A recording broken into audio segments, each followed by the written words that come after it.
नमस्कार साथियों, कैसे हैं। उम्मीद करता हूं कि आप लोग बहुत ही बढ़िया और अच्छे होंगे। साथियों, आज की इस वीडियो में हम रोम के बारे में डिस्कस करने वाले हैं कि रोम है क्या और रोम कहां कहां पे इस्तेमाल किया जाता है और रोम कितने प्रकार के होते हैं। ये जो रैम और रोम होता है, इसमें एक टॉपिक है रोम, जो कि एनटीपीसी में बहुत ज्यादा पूछता है। जो कंप्यूटर क्वेश्चन है बहुत ज्यादा इसमें पूछ रहा है और एनटीपीसी का जो यहाँ पे एग्जाम होने वाला वो फरवरी 2025 तक होने वाला है और इसका सितंबर से जुलाई के बीच में इसका आने वाला है फॉर्म। तो इसमें बहुत सारे क्वेश्चन पूछे जाते हैं, तो हमने आपको सोचा कि रोम के बारे में बताया जाए और रोम कैसे काम करता है उसको समझा जाए। सो देखते हैं। यहाँ पे देखिए, हमारे सामने एक पीसी है। यहाँ पीसी है, ऐसे करके हमारे पास बहुत सारे पीसी हैं। जो भी हम बताते हैं आपको प्रैक्टिकली बताते हैं, ठीक है। तो इस पीसी के जरिए हम आपको बताएंगे रोम कहाँ पे है इसमें और क्या काम करता है। तो आइए सबसे पहले आपको दिखाते हैं कि रोम कहाँ पे है, उसके बाद रोम के बारे में बताते हैं। तो देखिए, ये पीसी है। पीसी के अंदर जैसे ही आएंगे, यहाँ आप देख सकते हैं आप, ये है आपका रोम।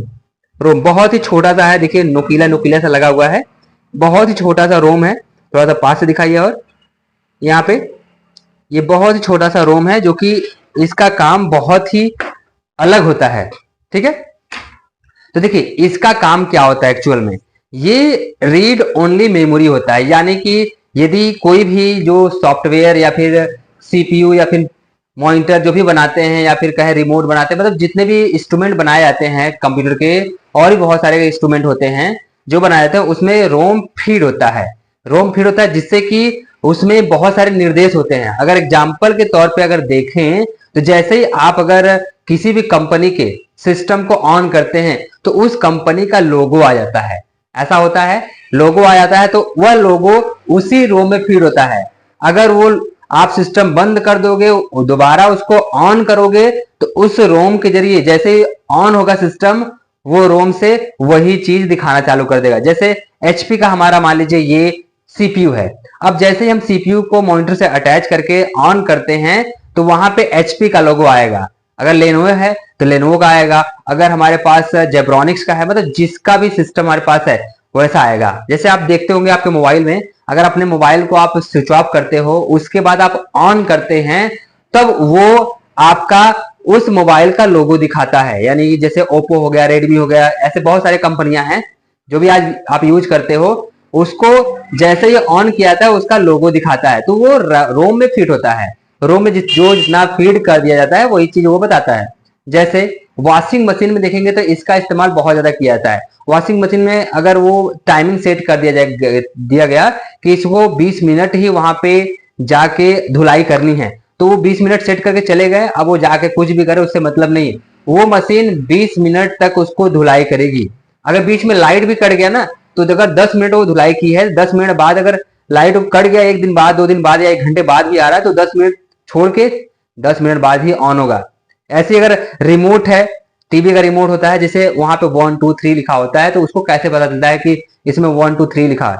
जो बनाने वाली कंपनी है वो वहां पे रोम में फिट कर देती है कि ये 1 प्रेस करेंगे तो 1 ही प्रेस होना चाहिए, 2 प्रेस करेंगे तो 2 प्रेस होना चाहिए। अगर यहाँ पे कंपनी बनाने वाली जो है वो वहां पे 1 की जगह 6 का वहां पे डायमेंशन कर दे कि नहीं, यहाँ पे 6 होना चाहिए, यानी कि 1 प्रेस करे 6 प्रेस होना चाहिए, तो वहां पे वो वही दिखता है। तो इस प्रकार से रोम का कुछ काम करता है। लेकिन इसमें ऐसे 3-4 प्रकार के रोम होते हैं। पहला जो रोम होता है वो पी रोम होता है, जिसको बोलते हैं प्रोग्रामेबल रीड ओनली मेमोरी, जो कि यहाँ पे प्रोग्रामिंग कर दी जाती है और ये वैसा परमानेंट पड़ा रहता है। लेकिन जो पी रोम होता है, अगर एक बार उसमें आपका प्रोग्रामिंग कर दिया गया, दोबारा उसमें वो इरेज नहीं किया जा सकता है और परमानेंट वैसे हो जाता है। लेकिन जो बनाने वाला कंपनी था वो सोचा कि अगर ऐसे ही रहा तो अगर लोगो चेंज करना हुआ तो फिर क्या किया जाएगा। तो इसके बाद आया आपका ईपी रोम। ईपी रोम जिसे बोलते हैं erasable programmable read only memory, यानी कि उसको अल्ट्रा वायलेट किरण से उसको पहले इरेज किया जाता था। इरेज किया जाता था, उसके बाद वहां से दूसरा लोगो जो भी कंपनी का अगर कहें कि उसमें इन्वॉल्व करना होता था तो वो किया जाता था। फिर उसके बाद जो बहुत सारे इंस्ट्रूमेंट लगते थे उसको इरेज करने के लिए अल्ट्रा वायलेट किरण लगता था, तो वो देखते हुए भी वो लोग सोचे कि नहीं, लगता है इसमें भी बहुत ज्यादा टाइम लग रहा है। तो उसके बाद डेवलप हुआ ईईपी रोम, जिसको बोलते हैं electromagnetic erasable programmable read only memory. इससे हुआ क्या कि इलेक्ट्रिक से ऑटोमेटिक जनरेट करके उसके अंदर के जितने भी प्रोग्रामिंग थे सब उसको डिलीट कर दिया गया। ऑटोमेटिक दूसरा लोगो ऐड करना है, आसानी से ऐड कर दिया गया। तो कुछ इस प्रकार से रोम काम करता है। जो कोई भी हम इंस्ट्रूमेंट चलाते हैं, जैसे टीवी है, टीवी को ऑन करते हैं तो उसमें सबसे पहले लोगो दिखता है, चाहे मोबाइल हो, चाहे सीपीयू, चाहे मॉनिटर, कुछ भी हो, वो सबसे पहले लोगो दिखाता है। तो वो रोम का ही काम होता है। रोम में जितना फीड कर दिया गया वो कभी भूलता है नहीं, वो परमानेंट वही काम करेगा। अगर वो लाइन कटी तो दोबारा से भी चालू हो सकता है वहीं पर से जहां से वो कटा था। सो उम्मीद करते हैं कि आपको ये समझ में आया होगा रोम के बारे में। यदि आपको रैम के बारे में जानना है तो आप कमेंट करिए।